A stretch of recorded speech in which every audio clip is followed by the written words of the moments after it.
আসসালামু আলাইকুম প্রিয় শিক্ষার্থীরা, আশা করি সবাই ভালো আছো। তা আমি গণিত শ্রেণীর সপ্তম শ্রেণীর যে আমাদের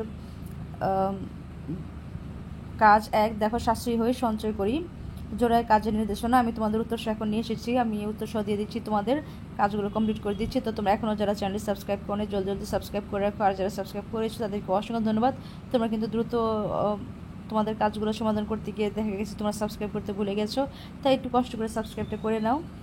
তো দেখো, ধরো তোমার বাসার জন্য একটি পড়ার টেবিল বানানোর চিন্তা করেছো। টেবিলটির বিশেষ বৈশিষ্ট্য হচ্ছে এর দৈর্ঘ্য প্রস্থ সমান হবে। টেবিলটি বানানোর খরচ তুমি তোমার প্রতি মাসের হাত খরচের টাকা থেকে সেটা কি করো, সঞ্চয় করার মাধ্যমে তা কি করো, সংগ্রহ করার সিদ্ধান্ত নিয়েছো। সঞ্চয়ের ক্ষেত্রে শর্ত হলো প্রথম মাসে যত টাকা সঞ্চয় করবে দ্বিতীয় মাসে ঠিক তার ততগুণ টাকা সঞ্চয় করতে হবে এবং পরবর্তী প্রত্যেক মাসে আগের মাসের সঞ্চয়ের সাথে প্রথম মাসের সঞ্চয়ের টাকা গুণ করে যত টাকা হয় সেই পরিমাণ টাকা সঞ্চয় করতে হবে। এক্ষেত্রে বিষয়টি এমন যে প্রথম মাসে যদি তুমি 3 টাকা সঞ্চয় করো তাহলে পরের মাসে তার 3 গুণ, অর্থাৎ 3-এর সাথে 3 গুণ করতে হবে। তাহলে দেখো 3-এর উপর 3 গুণ করে আমরা জানি 3 উপর 2 পাওয়ার দেখো সমান 3 তারিখে 9 টাকা সঞ্চয় করতে হবে। তো এখন দেখো আমাদের যে কাজ হচ্ছে, তোমরা সহপাঠীর সাথে আলোচনা করে তোমরা দুইজন প্রথম মাসে কত টাকা সঞ্চয় করবে তা ঠিক করে নাও। প্রথম মাসে একটি নির্দিষ্ট পরিমাণ টাকা সঞ্চয় করবে এবং ধারাবাহিকভাবে কয়েক মাস সঞ্চয়ের মাধ্যমে টাকা সংগ্রহ করে টেবিলটি তৈরি করবে। টেবিলের দৈর্ঘ্য কত ইঞ্চি হবে, উক্ত টেবিলটি বানানোর সম্ভাব্য খরচ হিসাব করে প্রথম মাসে কত টাকা সঞ্চয় করবে এবং টানা কত মাস সঞ্চয় করবে তা জোড়ায় আলোচনার মাধ্যমে বিস্তারিত পরিকল্পনা করো। কিভাবে পরিকল্পনা করো কাজটি করবে তা উত্তরপত্রে ধাপে ধাপে বর্ণনা করো। তো দেখো এখানে আছে, এবার প্রত্যেকে নিজের খাতায় নিচের প্রশ্ন উত্তরগুলো রাখো। তো দেখো এক সঞ্চয় হিসাব ছক আকারে লিখো। তো চলো আমরা প্রথমে 1 নাম্বার কাজটা করে নেই।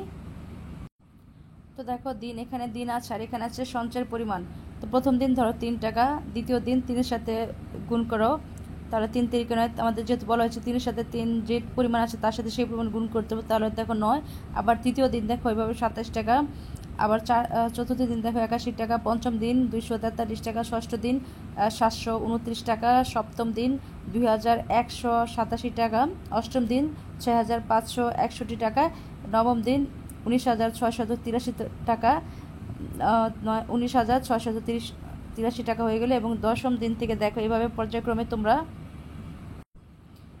দেখো, তারপর 11 দিন, 12 দিন, 13 দিন, 14, 15, 16, 17, 18, 19 এভাবে তোমাদের টাকার পরিমাণটা আস্তে আস্তে এভাবে বাড়বে, গুণ দিয়ে দিয়ে এভাবে বাড়বে। তারপর দেখো 12 দিন, 13 দিন, 14 দিন, 15 দিন, 16 দিন, 17 দিন, 18 দিন, 19 দিন, 20 দিন, 21 দিন, 22 দিন, 23 দিন এভাবে দেখো পর্যায়ক্রমে আমরা আবার এভাবে গুণ দিয়ে দিয়ে এভাবে আমাদের বাড়বে। সর্বমোট 27 দিন এখানে চলে এসেছে। দেখো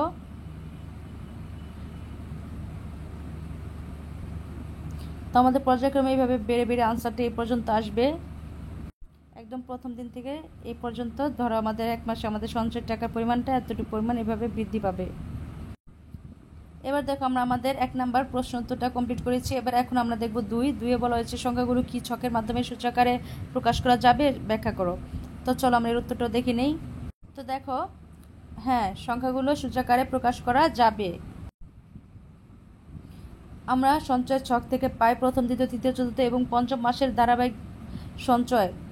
এখানে দেখো 3, 9, 27, 81, 243 আর উপরের সঞ্চয়ের টাকাকে আমরা সূচকারে নিচের একইভাবে করতে পারবো। দেখো এখানে 3, এখানে দেখো পর্যায়ক্রমে এখানে সূচক আছে, পাওয়ার আছে 1, 2, 3, 4, 5 এভাবে করতে করতে এবং ডট ডট মানে এভাবে যেতেই থাকবে। এরপরে দেখো 3-এর উপরে পাওয়ার n পরিমাণ টাকা।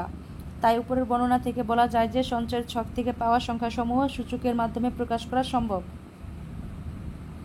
যেহেতু আমরা সূচকের অঙ্ক করেছি, আমাদের ভিত্তির উপর পাওয়ার থাকলে সেটি কিন্তু আমাদের সূচক, ঠিক না? আমাদের সূচকের অঙ্কগুলো যারা আমরা করেছি অধ্যায় ভিত্তিক তারা কিন্তু সহজে বুঝবো, একদম সহজ কিন্তু অঙ্কগুলো, উত্তরগুলো একদম সহজ, তোমাদের জন্য খুবই সুবিধা হবে বুঝতে।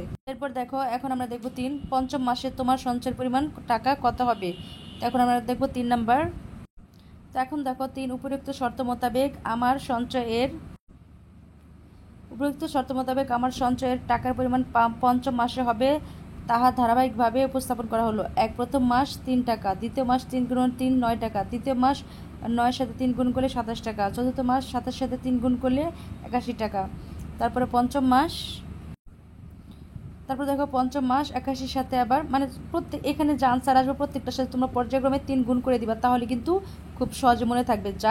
যেমন প্রথমটাতে আমাদের বলা হয়েছে 3-এর সাথে 3 গুণ করতে, মানে তারপরে ধরো 9 এসেছে, এই 9-এর সাথে তোমরা আবার 3 গুণ করবে, হয়ে যাবে 27। আবার এই 27-এর সাথে 3 গুণ করে দিবে, হয়ে যাবে 81। আবার 81-এর সাথে 3 গুণ করে দিবে, হয়ে যাবে কি 243। সুতরাং পঞ্চম মাসের সঞ্চয়ের পরিমাণ হবে 243 টাকা। ঠিক এভাবে কিন্তু আমাদের প্রথম যে এক সের উত্তরটা কিন্তু তোমরা এইভাবে বের করতে পারবে, একদম ইজি। যা আনসার হবে সে আনসার সাথে 3 গুণ করবে, ক্যালকুলেটর নিয়ে যাবে, সে আবার সে আনসারের সাথে পুনরায় 3 গুণ করবে, তাহলে কিন্তু তোমাদের উত্তরগুলো বেরিয়ে যাবে।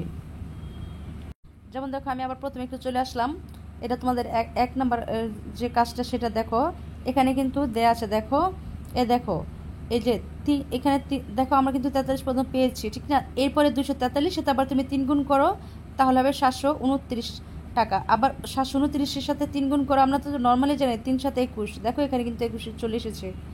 আর 3 29 হয় 87, দেখো একদম ইজি। তোমরা এইভাবে পর্যায়ক্রমে গুণ করে করে আনসারটা বের করবে, তাই তোমাদেরকে দেখিয়ে দিলাম, একদম সহজ। তো দেখো আমি তোমাদেরকে এখানে 1 2 3 পর্যায়ক্রমে উত্তরটি কমপ্লিট করে দিয়েছি। তো তোমাদের 4 নাম্বারটা নেক্সট উত্তরটি দেখার জন্য অবশ্যই চ্যানেলটি সাবস্ক্রাইব করে রাখো, দ্রুত চ্যানেলটি সাবস্ক্রাইব করে রাখো, আমি কিছুক্ষণের মধ্যে দিয়ে দেবো। তাই আমি এখানে বিদায় নিচ্ছি, যতটুকু দিয়েছি অঙ্কটি খুব দ্রুত করে নাও।